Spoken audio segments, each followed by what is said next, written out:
Dear students, मैं चंचल कुमार शर्मा अपने next video के साथ Saraswati group of education YouTube channel पर आपका हार्दिक अभिनंदन करता हूँ। हमारा लेसन नंबर 2 सॉल्यूशन चल रहा है। कुछ टॉपिक हमने पढ़े भी हैं, उसके 7 वीडियोस हम बना चुके हैं। आज पार्ट 8 हम बनाने जा रहे हैं।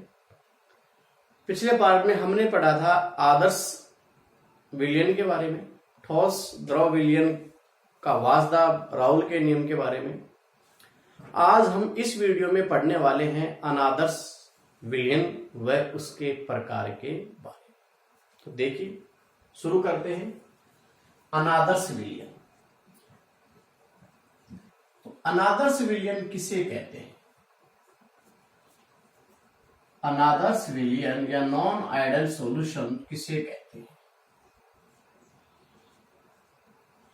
तो हम उसमें क्या पढ़े थे आदर्श में कि वे विलयन जो सभी ताप सांद्रताओं पर राउल के नियम की पालना करते हैं उसे हम आदर्श विलयन कहते हैं। अब है अनादर्श विलयन, तो पालना नहीं करते हैं। तो वे विलयन जो सभी ताप व सांद्रताओं पर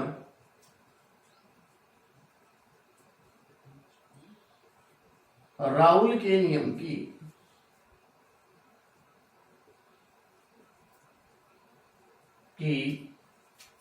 पालना नहीं करते हैं। तो जो राउल के नियम की पालना नहीं करते हैं उन्हें हम अनादर्श विलयन कहते हैं। अनादर्श विलयन 2 प्रकार के होते हैं। अनादर्श विलयन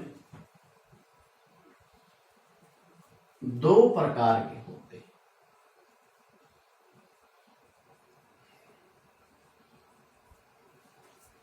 अनादर्श विलयन 2 प्रकार के होते हैं। एक होता है धनात्मक विचलन दर्शाने वाले अनादर्श विलयन,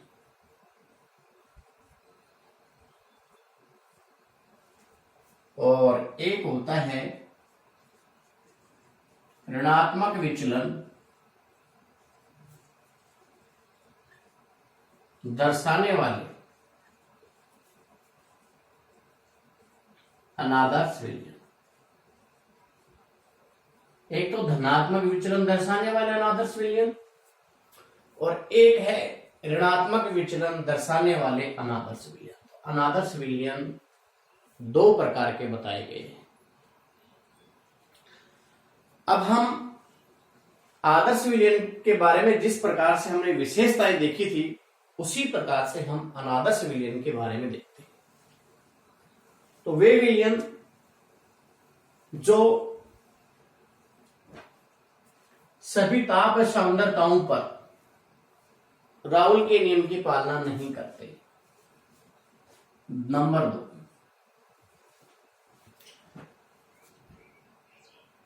विलय को विलायक में मिलाने पर इस विलयन की विशेषता है, विलय को विलायक में मिलाने पर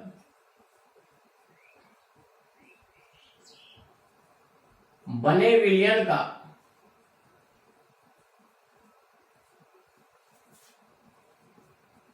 कुल आयतन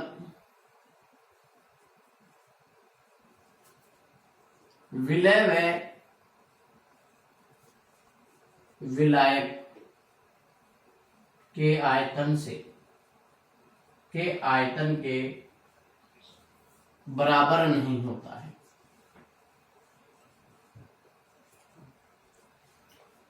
यानी आयतन परिवर्तित हो जाता है। आयतन परिवर्तित हो जाता है। तो कल भी हम पढ़ चुके हैं एक बार अनादर्श के बारे में भी। तो delta V not equal to 0। Number 3, विलय को विलय में मिलाने पर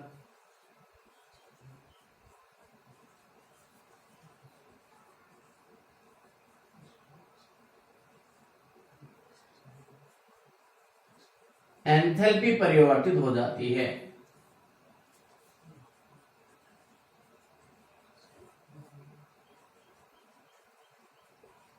एंथैल्पी परिवर्तित हो जाती है, अर्थात delta H not equal to. इसी प्रकार एक हमने पढ़ा था, उसमें विलय के कणों के मध्य आकर्षण और विलयन के कणों के मध्य आकर्षण और विलय के कणों के मध्य आकर्षण, इनके बारे में भी हमने वहां एक पॉइंट लिखा था। तो यहां क्या आएगा, विलयन के कणों के मध्य आकर्षण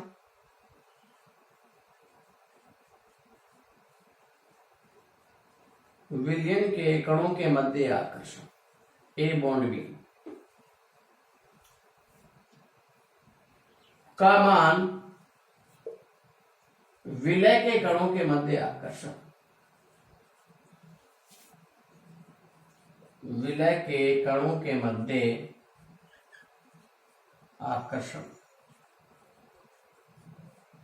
ए बॉन्ड ए वह विलय के कणों के मध्य आकर्षण बी बॉन्ड बी के बराबर नहीं होता है।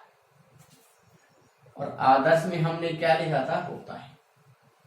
तो ये अनादर्श विलयन की विशेषताएं हैं, यानी P S not equal to P A not X A plus P B not X B. तो ये अनादर्श विलयन और अनादर्श विलयन दो प्रकार के बताए गए हैं।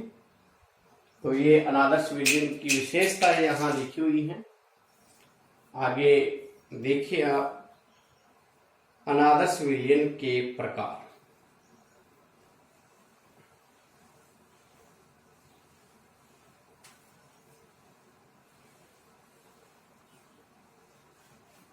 अनादर्श विलयन दो प्रकार के बताए गए हैं। उसमें हम पहला पढ़ते हैं, धनात्मक विचलन दर्शाने वाले अनादर्श विलयन। धनात्मक विचलन दर्शाने वाले अनादर्श विलयन क्या होते हैं, यानी ये राउल के नियम से धनात्मक विचलन दर्शाते हैं। ये राउल के नियम से धनात्मक विचलन दर्शाते हैं। राउल के नियम से धनात्मक विचलन दर्शाते हैं। तो राउल के नियम में क्या आया था, पी एस इक्वल टू, तो यहां आ जाएगा greater than P A not X B plus P B not X B. P A greater than P A not X A या P B greater than P B not X. आदर्श विलयन में क्या आया था, यहां बराबर का चिन्ह आया था। क्या आया था, बराबर। लेकिन यहां धनात्मक विचलन दर्शाता है, इसका मतलब मान बढ़ जाते हैं। तो मान बढ़ जाते हैं, तो अब जो मान प्राप्त होते हैं वो आएगा ग्रेटर देन। दूसरा है आयतन परिवर्तन का मान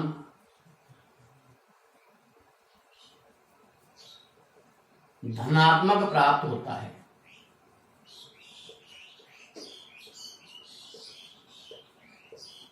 यानी डेल्टा वी ग्रेटर देन 0 या delta V equal to positive. यानी विलय को विलयक में मिलाने पर, जैसे हमारे पास 5 ml कोई विलय है, जिसको 10 ml विलायक में मिला रहे हैं, तो ऐड करने पर आना चाहिए 15 ml आना चाहिए। यानी ये तो विलय है और ये विलायक है। तो विलय को विलायक में मिलाने पर जो विलयन बनता है तो वो 15 ml आना चाहिए, लेकिन यहाँ कुछ मान बढ़ जाता है। जैसे 15.02 ml हो गया, 15.1 ml हो गया, यानी थोड़ा सा मान वृद्धि कर जाता है। उसके पीछे भी कारण है, कुछ कणों के मध्य आकर्षण बलों के कारण है। तीसरा है अपना थर्ड, एंथैल्पी परिवर्तन का मान, एंथैल्पी परिवर्तन का मान धनात्मक होता है। अब एंथैल्पी परिवर्तन का मान धनात्मक होता है, क्यों होता है? अर्थात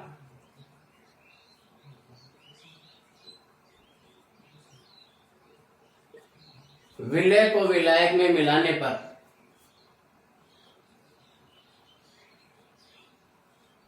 विलय को विलायक में मिलाने पर ऊष्मा का अवशोषण होता है। तो अनादर्श विलयन जो धनात्मक विचलन दर्शाता है, उसमें विलय को विलायक में जब मिलाया जाता है तो ऊष्मा का अवशोषण होने के कारण एंथैल्पी का मान बढ़ जाता है। अर्थात एंथैल्पी परिवर्तन का मान क्या होता है? धनात्मक। तो delta H greater than to 0 या delta H equal to positive. यानी राउल के नियम से धनात्मक विचलन प्रदर्शित करते हैं। पहली बात तो ये है इसमें। तो राउल के नियम में यहां पे क्या था? बराबर। अब धनात्मक विचलन कर रहा है तो मान बढ़ जाते हैं। आयतन परिवर्तन का मान धनात्मक प्राप्त होता है, यानी विलय को विलायक में जब मिलाया जाता है तो बने हुए विलयन का आयतन है वो विलय और विलय के आयतन के योग से भी अधिक प्राप्त होता है। एक उदाहरण से आपको बताया था कि 5 ml विलय और 10 ml विलय को मिलाएंगे तो 15 ml विलयन बनना चाहिए, लेकिन अनादर्श विलयन जो धनात्मक विचलन वाला होगा तो वो 15 पॉइंट से कुछ ऊपर जाएगा। एंथैल्पी परिवर्तन का मान धनात्मक, यानी अनादर्श विलयन जब बनता है तो उसमें जब विलय को विलय के मिलाया जाता है तो ऊष्मा का अवशोषण होता है, और ऊष्मा का अवशोषण होगा तो एंथैल्पी का मान बढ़ जाएगा, इसलिए एंथैल्पी परिवर्तन का मान धनात्मक प्राप्त होता है। अब हम कणों, विलयन के कणों के मध्य आकर्षण की बात करते हैं। इसके शॉर्ट ले लीजिए आप, चौथा पॉइंट है अपना इसी में कि विलयन के कणों के मध्य जो आकर्षण है उस पर क्या प्रभाव पड़ेगा। तो देखिए नेक्स्ट अपना point number 4। Next point number 4 देखिए आप, जैसे अपने पास ये कोई विलयन है, इसमें 2 घटक हैं ए और बी। तो इसमें कणों के मध्य जो आकर्षण होगा वो क्या होगा? A bond B. कणों के मध्य आकर्षण होगा वो क्या होगा? A bond B. अब इन दोनों को जब मिला दिया गया और इन दोनों को मिला दिया गया तो कणों के मध्य आकर्षण ए बॉन्ड बी, इन कणों के मध्य आकर्षण है। अब पहले ए के कणों के मध्य आकर्षण क्या था? ए बॉन्ड ए, और बी के कणों के मध्य आकर्षण क्या था? B bond B. पहले ये आकर्षण था, ये विलय के कणों के मध्य आकर्षण था पहले, और ये विलय के कणों के मध्य आकर्षण। लेकिन ए बॉन्ड बी है वो विलयन के कणों के मध्य आकर्षण है। अब देखिए, वाष्प दाब होता है वो हमारे वेपर पे निर्भर है, वाष्प के ऊपर निर्भर है। अगर वाष्प नहीं बनेगी तो वाष्प दाब नहीं होगा, वाष्प कम बनेगी तो वाष्प दाब कम होगा, वाष्प दाब ज्यादा कब होगा? जब वाष्प अधिक मात्रा में बनेगी। अब वाष्प कब तो कम बनती है और वाष्प कब अधिक मात्रा में बनती है?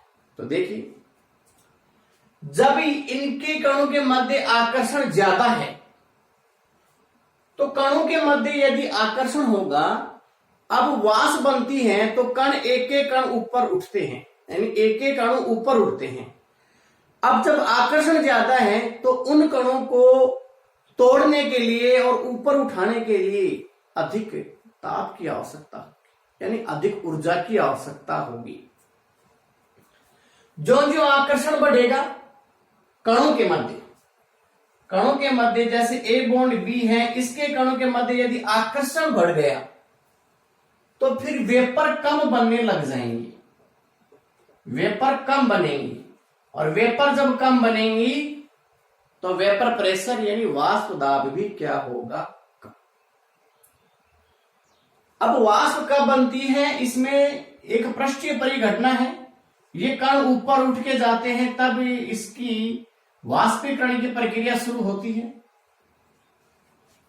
अब यदि इन कणों को नीचे वाले अगर कोई कण है, उन कणों ने आकर्षण बलों से बांध रखा है और उस आकर्षण बल का मान ज्यादा है, तो ये कण जल्दी से ऊपर नहीं उठेंगे, और जल्दी से ऊपर नहीं उठेंगे तो वाष्पीकरण की प्रक्रिया में कमी आ जाएगी, और वाष्पीकरण की प्रक्रिया में कमी आ जाएगी तो फिर वाष्प कम होने के कारण वाष्प दाब भी क्या होगा, कम होगा। तो यहां विलयन के कणों के मध्य जो आकर्षण है वो अगर कम हो जाता है तो वाष्प ज्यादा बन जाती है और वाष्प दाब का मान भी बढ़ जाता है। तो यहां वाष्प दाब का मान बढ़ा हुआ है, यहां ग्रेटर देन आ रहा है, यहां ग्रेटर देन आ रहा है, यहां ग्रेटर देन आ रहा है, इसका मतलब वाष्प दाब का मान बढ़ा हुआ है। वाष्प दाब का मान बढ़ गया तभी तो ये धनात्मक विचलन दर्शा रहा है। तो यहां वाष्प दाब का मान क्यों बढ़ गया, उसके पीछे कारण क्या है कि विलयन के कणों के मध्य विलय और विलायक जब दोनों को मिलाया गया, जब विलयन बन गया तो विलयन के कणों के मध्य आकर्षण का मान पहले की तुलना में कम हो गया, यानी विलय के कणों के मध्य जो आकर्षण था, विलय के कणों के मध्य जो आकर्षण था, उस आकर्षण से वो कम हो गया।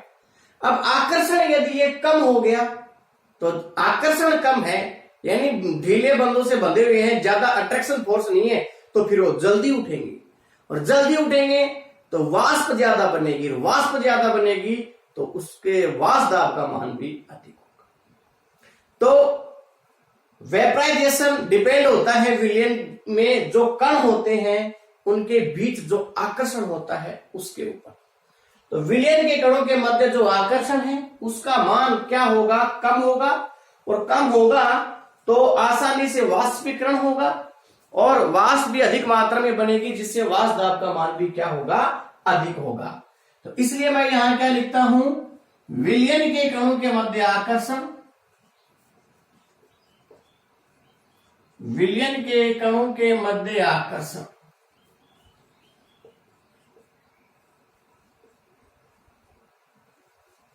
ए बॉन्ड बी का मान विलय के कणों के मध्य आकर्षण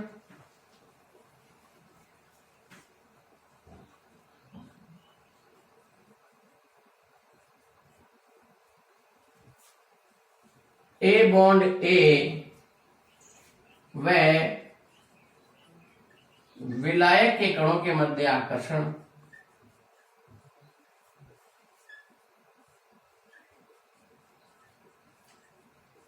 बी बॉन्ड बी से कम होता है, यानी ए बॉन्ड बी ये कम हो गया ए बॉन्ड ए और बी बॉन्ड बी से। तो विलयन के कणों के मध्य आकर्षण यदि कम हो गया यहां तो आसानी से वाष्प बन गई, और वाष्प भी अधिक मात्रा में बनी आकर्षण कम होने के कारण, विलयन के कण ज्यादा ऊपर उठने लगे तो वाष्प दाब का मान भी बढ़ गया। तो इस प्रकार से हमने अनादर्श विलयन के बारे में पढ़ा है, धनात्मक विचलन दर्शाने वाले अनादर्श विलयन पढ़े हैं। तो हमने इसकी 4 विशेषताएं पढ़ी हैं। राउल के नियम से धनात्मक विचलन दर्शाते हैं, आयतन परिवर्तन धनात्मक होता है, एंथैल्पी परिवर्तन धनात्मक होता है, लेकिन इसका मान विलयन के कणों के मध्य आकर्षण का मान है वो विलय और विलय के कणों के मध्य आकर्षण से कम हो जाता है, इसीलिए अधिक वाष्प बनती है, जिससे वाष्प दाब का मान भी बढ़ जाता है। तो इस प्रकार से हमने धनात्मक विचलन दर्शाने वाले अनादर्श विलयनों के बारे में अध्ययन किया है। अब हम देखते हैं इसके एग्जाम्पल। तो एग्जाम्पल है इसका, जैसे एथेनॉल प्लस जल, मेथेनॉल प्लस जल, इसके अलावा एसीटोन प्लस कार्बन डाइसल्फाइड। तो ये अपने पास ऐसे विलयन हैं जो राउल के नियम से धनात्मक विचलन प्रदर्शित करते हैं। तो पूछा जा सकता है कि राउल के नियम से धनात्मक विचलन दर्शाने वाले जो अनादर्श विलयन हैं उसके उदाहरण लिखिए। तो ये उसके उदाहरण, ये राउल के नियम से धनात्मक विचलन प्रदर्शित करते हैं। अब जिस प्रकार हमने धनात्मक विचलन देखा है उसी प्रकार से हम देखते हैं राउल के नियम से ऋणात्मक विचलन दर्शाने वाले जो विलयन हैं, जिन्हें अपन अनादर्श विलयन कहते हैं। तो ऋणात्मक विचलन दर्शाने वाले अनादर्श विलयन, तो क्या लिखेंगे? नंबर 1, ये विलयन राउल के नियम से ऋणात्मक विचलन दर्शाते हैं। अब हमने धनात्मक पढ़ा था, उसका उल्टा कर देंगे।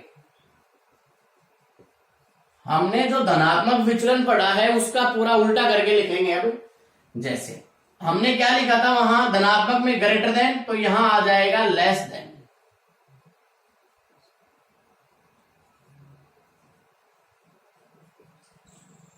आगे यहां भी क्या आ जाएगा,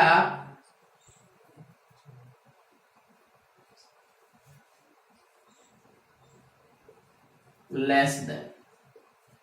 तो यहां इस प्रकार से ये राउल के नियम से ऋणात्मक विचलन दर्शाते हैं। सेकंड, उसमें हमने क्या देखा था कि आयतन में वृद्धि हो जाती है, यानी आयतन परिवर्तन धनात्मक होता है, यहां आयतन परिवर्तन ऋणात्मक होता है। यानी विलय को विलायक में डालने पर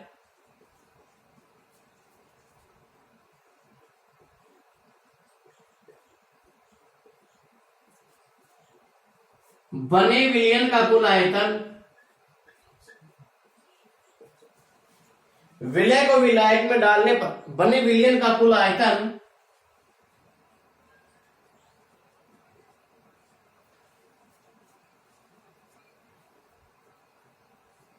क्या होगा? ऋणात्मक विचलन है विलय व विलय के आयतन के योग से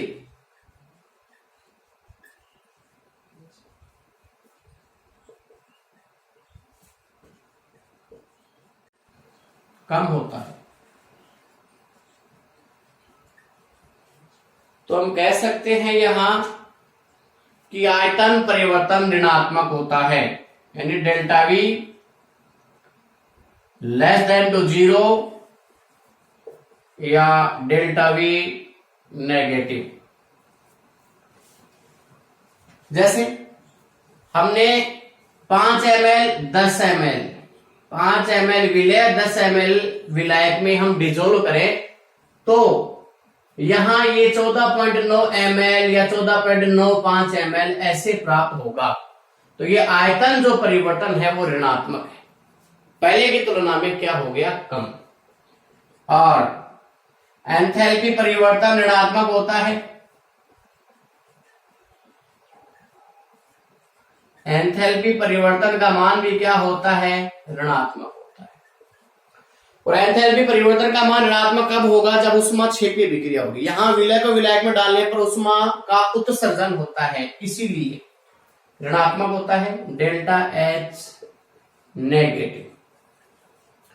यानी विलय को विलायक में डालेंगे तो यहां क्या होता है? विलय को विलायक में डालने पर उष्मा का उत्सर्जन होता है, उष्मा क्षेपीय विक्रिया होती है, इसलिए एंथैल्पी परिवर्तन का मान भी ऋणात्मक होता है।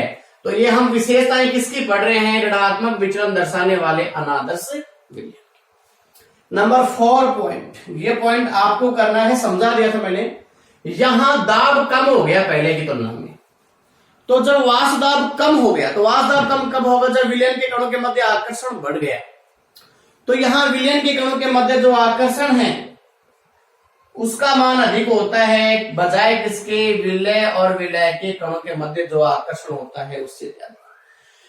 क्योंकि वाष्पन एक पृष्ठीय परिघटना है, पृष्ठ पर जो कण होते हैं वो ऊपर उठने लग जाते हैं। अब जब आकर्षण पहले की तुलना में यहां अगर बढ़ गया तो वाष्पीकरण की प्रक्रिया कम हो गई, कम वाष्प बनेगी, जिससे वाष्प दाब भी क्या होगा, कम। तो आकर्षण बढ़ने से वाष्पन की प्रक्रिया घटने के कारण वाष्प दाब भी क्या हो जाता है, कम हो जाता है। तो ये हमारे अनादर्श विलयन जो मैंने बताए हैं, दो प्रकार के, धनात्मक और ऋणात्मक विचलन दर्शाने वाले अनादर्श विलयन। वीडियो को एक बार आप पीछे से दोबारा से देखना, फिर इसको समझना अच्छे ढंग से। दो एक समझ में आ गया तो दूसरा जस्ट उसका अपोजिट है। धनात्मक में हमने क्या पढ़ा था, धनात्मक विचलन दर्शाते हैं। इसमें क्या पढ़ रहे हैं, ऋणात्मक विचलन दर्शाते हैं। वहां पे क्या था, वाष्प दाब बढ़ जाता है, विलयन का वाष्प दाब है दोनों घटकों के वाष्प दाब से अधिक, यानी ये कह सकते हैं कि पीएस वहां अधिक था और यहां पीएस क्या है, दोनों घटकों के वाष्प दाब से क्या हो गया, अब कम। विलय को विलायक में डालने पर बने विलयन का कुल आयतन विलय और विलय के आयतन के योग से कम हो जाता है, यानी अब क्या हो जाता है, कम हो जाता है। तो आयतन परिवर्तन ऋणात्मक आया, तो ये विशेषता ऋणात्मक विचलन की है। अगर धनात्मक विचलन होता तो आयतन बढ़ जाता, एंथैल्पी घट जाती है ऋणात्मक विचलन, और एंथैल्पी बढ़ जाती है तो धनात्मक विचलन। तो इस प्रकार से ये हमारे दो प्रकार के अनादर्श विलयन आपको मैंने बताए हैं। अब आगे देखते हैं इसके एग्जाम्पल। तो ऋणात्मक विचलन का जो एग्जाम्पल है इसका, वो है जल प्लस HCl, जल प्लस HNO3, जल प्लस HCl और जल प्लस HNO3। ये ऋणात्मक विचलन दर्शाने वाले अनादर्श विलयन है। इसके अलावा क्लोरोफॉर्म प्लस एसीटोन,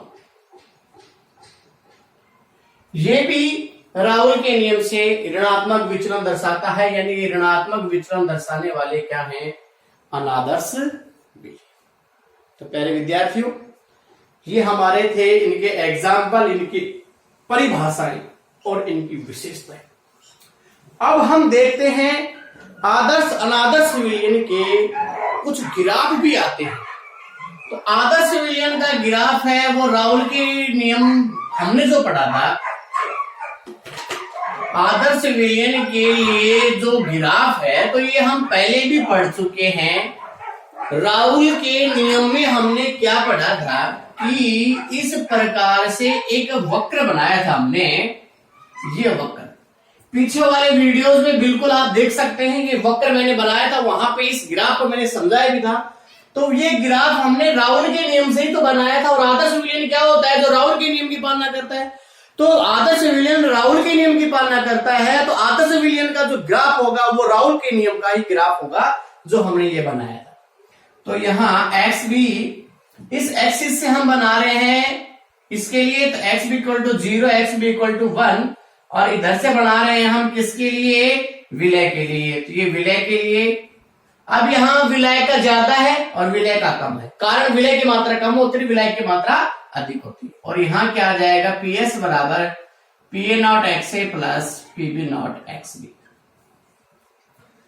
तो ये जो वक्र था ये आदर्श विलयन के लिए है, और क्योंकि आदर्श विलयन राउल के नियम की पालना करता है, तो इसीलिए ये जो वक्र हमने बनाया था वो राउल के नियम में ही हमने बनाया था। ये जो वक्र बनाया था ये हमने राउल के नियम में बनाया था, और राउल का नियम की जो विलयन पालना करता है वो आदर्श विलयन है, तो आदर्श विलयन का वक्र भी ये ही होगा।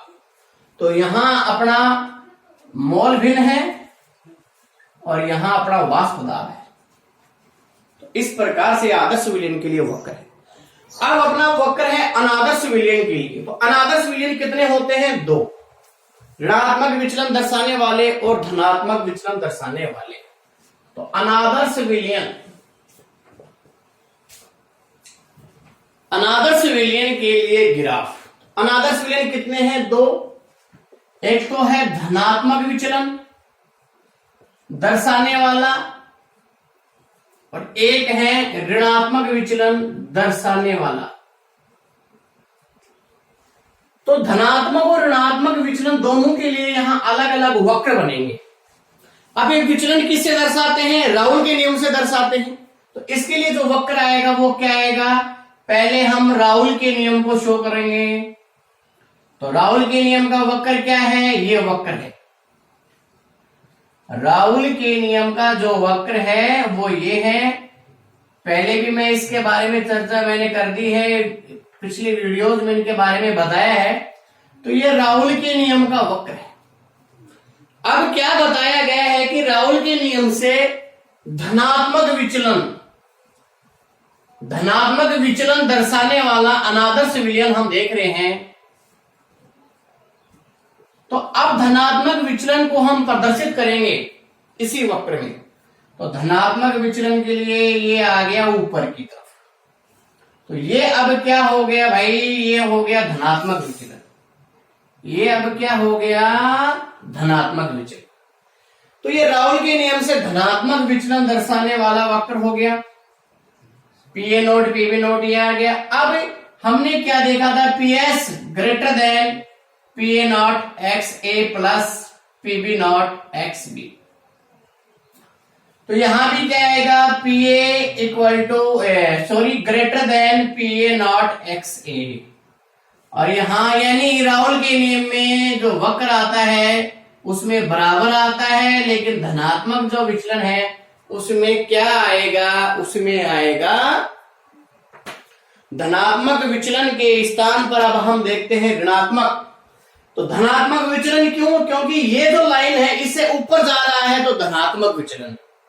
तो ये धनात्मक विचलन को जो मैंने नीली लाइन पेन से जो मैंने ये काम किया है नीले पेन से, वो इस रेखा से ऊपर जा रहा है, यानी धनात्मक विचलन प्रदर्शित कर रहा है।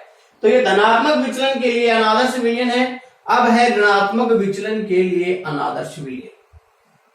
तो देखिए ऋणात्मक विचलन के लिए अनादर्श विलयन किस प्रकार से बनाएंगे। तो ऋणात्मक जो विचलन है उसकी लाइन आदर्श विलयन की जो लाइन है ये अपना है पीबी नॉट और ये है पीए नॉट। तो उससे क्या होंगी? ये एक्स बी इक्वल टू 0 और X B equal to 1, X B A equal to 0 और एक्स ए इक्वल टू 1। अब जो लाइनें हैं वो लाइनें से क्या होंगी? ऋणात्मक विचलन में नीचे की तरफ। अब ये विचलन अगर पहले वाली लाइन से नीचे आ रहा है तो लाइनें नीचे की तरफ और नीचे की तरफ आ रही हैं, तो ये अब विचलन कौन सा हो गया? ऋणात्मक। तो ये राउल के नियम से कौन सा विचलन हो गया? ऋणात्मक। तो धनात्मक विचलन में तो ऊपर और ऋणात्मक में नीचे। तो यहां अब क्या आएगा? PS less than PA nought X A plus PB nought X B. और यहां क्या आएगा? PA nought PA less than PA nought X, यानी सभी के मानों में क्या हो जाती है? कमी। सभी के मानों में क्या हो जाती है? कमी हो जाती है। तो इस प्रकार से हम यहां अपने स्क्रीन के ऊपर आप दो वक्र देख रहे हो, दो ग्राफ आपको नजर आ रहे हैं। ये दो ग्राफ अनादर्श विलयन के लिए बनाए गए ग्राफ हैं। अनादर्श विलयन दो प्रकार के होते हैं, धनात्मक विचलन दर्शाने वाला अनादर्श विलयन और ऋणात्मक विचलन दर्शाने वाला अनादर्श विलयन। तो यहां पहले जो मैंने ब्लैक पेन से जो मार्क कर रखा है वो राउल के नियम की पालना करता है। उसके बाद मैंने जो नीले पेन से जो मार्क किया है, जो डॉटेड लाइन खींची है, ये विचलन को दर्शाती हैं। अब ये राउल के नियम से अगर ऊपर जा रही हैं तो धनात्मक विचलन है, नीचे है तो ऋणात्मक विचलन है। तो ये धनात्मक विचलन के लिए आरेख है और ये ऋणात्मक विचलन के लिए आरेख। धनात्मक विचलन में ग्रेटर देन आता है, पहले की तुलना में वास्ताव बढ़ जाता है विलय को विलय में जब मिलाते हैं, और यहाँ वास्ताव में क्या आ जाती है? कमी आ जाती है, इसलिए ये ऋणात्मक विचलन यानी लेस देन आता है। तो इस प्रकार से आपके सामने ये दो अनादर्श विलयन धनात्मक और ऋणात्मक विचलन के लिए वक्र बनाए गए। स्क्रीनशॉट ले लो आप। प्रयास करो, कोशिश करो, ग्राफ बनाने की सीखो। और भी इसके बारे में आपको जानकारी चाहिए ग्राफ के बारे में, तो इससे पिछले वीडियो में आदर्श विलयन के बारे में मैंने चर्चा की है। उसके बारे में अगर आप पढ़ोगे तो वहां आपको ग्राफ के बारे में भी समझाया गया है। तो प्यारे विद्यार्थियों, अपना लेसन नंबर 2 सोल्यूशन प्रोग्रेस पे है और आदर्श अनादर्श विलयन भी कंप्लीट हो चुके हैं। कल हम एक अच्छा टॉपिक स्थिर क्वांटम मिश्रण पढ़ने वाले हैं। उसके बाद विलयन के अणुसंघ के गुणधर्म और विलयन के अणुसंघ के गुणधर्मों के जो न्यूमेरिकल, जो आंकिक प्रश्न है, जो परीक्षा में पूछे जाते हैं, वो पढ़ेंगे। यानी अब आगे आने वाला चैप्टर बहुत ही इंटरेस्टेड चैप्टर है। उसमें आपको और भी अच्छा समझ में आएगा। डेरिवेशन भी चलेंगे, साथ में न्यूमेरिकल भी चलेंगे और परीक्षा में जो क्वेश्चन पूछे जाते हैं, आगे जो चैप्टर बचा हुआ है उसमें 2 नंबर के क्वेश्चन पूछे जाते हैं। अभी तक जो पढ़ाया है उसमें से केवल 1 नंबर का क्वेश्चन ही पूछा जाता है। टोटल ये चैप्टर 3 नंबर का है और लगभग ये 15 लेक्चर में कंप्लीट होगा। तो प्यारे विद्यार्थियों, 12वीं क्लास में हो, साइंस में हो, कोई दूसरी, तीसरी, 4th, 5th क्लास में तो आप हो नहीं कि एक दिन में चैप्टर कंप्लीट हो जाएगा, 2 दिन में हो जाएगा। लंबा समय लगता है समझने के लिए। बाकी 10-10 मिनट में तो कोई भी टॉपिक समझाया भी नहीं जा सकता है और आपके समझ में भी नहीं आएगा। कंसेप्ट क्लियर करने के लिए लंबा टाइम चाहिए और आपके पास समय है, घबराओ मत। अभी ये तो है नहीं कि आपका एग्जाम कल होने वाला है। लगातार आप हमारे साथ बने रहिए और एक अपडेट वीडियोस भी आपको मिलते रहेंगी। प्रत्येक चैप्टर यहां इस चैनल के ऊपर आपको पढ़ाया जाएगा। अगर सब्सक्राइबर की संख्या बढ़ती है तो बिल्कुल क्लास ऑनलाइन ली जाएंगी, जिसमें आप हमसे कुछ क्वेश्चन के बारे में कंसेप्ट वो भी पूछ सकते हैं। ऑनलाइन आप हमसे पूछ सकते हैं, उसके लिए भी आपको समय दिया जाएगा। लेकिन सब्सक्राइबर की संख्या कम होने के कारण हम आपको ऑनलाइन नहीं ले सकते हैं। सब्सक्राइबर की संख्या जब चैनल के ऊपर 1000 पहुंच जाएगी तो फिर हम वीडियो अपलोड नहीं करेंगे, फिर हम आपको डायरेक्ट ऑनलाइन ही पढ़ाएंगे, जिससे आप हमसे क्वेश्चन भी पूछ सकते हो। वो समझ में नहीं भी समझ में आ रहा तो भी आप उस समय पूछ सकते हो कि सर आपने ये कैसे किया, लेकिन वो सब हो सकता है ऑनलाइन क्लास में ही। तो अगर आप ये चाहते हो तो चैनल को सब्सक्राइब कर दो। 1000 की जब संख्या हो जाएगी सब्सक्राइबर की तो हम ऑनलाइन क्लास शुरू कर देंगे, क्योंकि यूट्यूब की कुछ शर्तें होती हैं। जब तक 1000 सब्सक्राइबर नहीं होते हैं तो ऑनलाइन क्लास नहीं ली जा सकती है। इसीलिए हम पहले वीडियो बनाते हैं, उसके बाद उसको अपलोड करते हैं। तो प्यारे विद्यार्थियों, आज के लिए इतना ही काफी है।